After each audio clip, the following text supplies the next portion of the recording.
maqaşın, yəni şorun kətəsini hazırlayıram.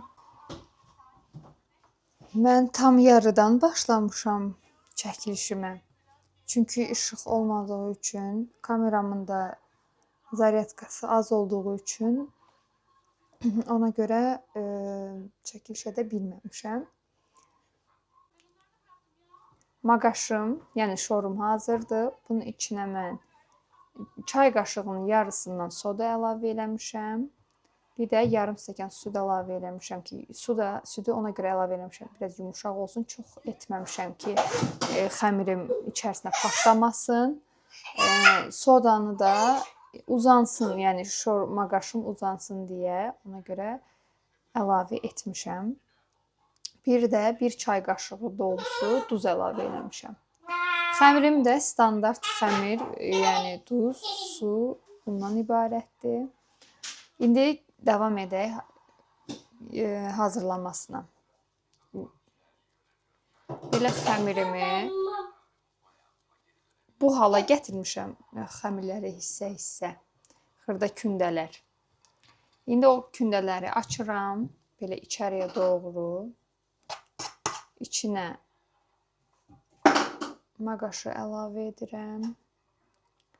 Maqaş bizim Zaqatala, Balakən bölgəmizdə bu cürə adlanır, amma şor da deyilir. Mənim bildiyim qədərilə şor nəhrə yağının ayranından hazırlanır. Əgər ki, tam düzgün, yəni demədimsə, rəylərdə bildirə bilərsiniz. Bu şəkil yumru basıb oxlovla açmırıq. İlk öncə oval hala gətirməyə çalışırıq. Ağzını tam qapatım.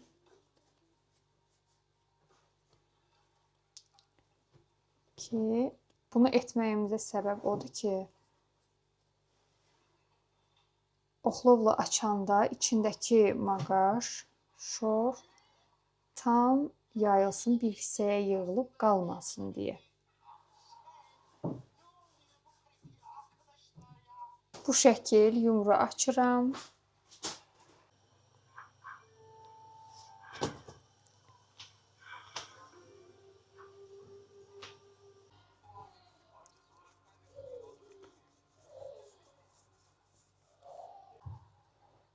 Hazırdır.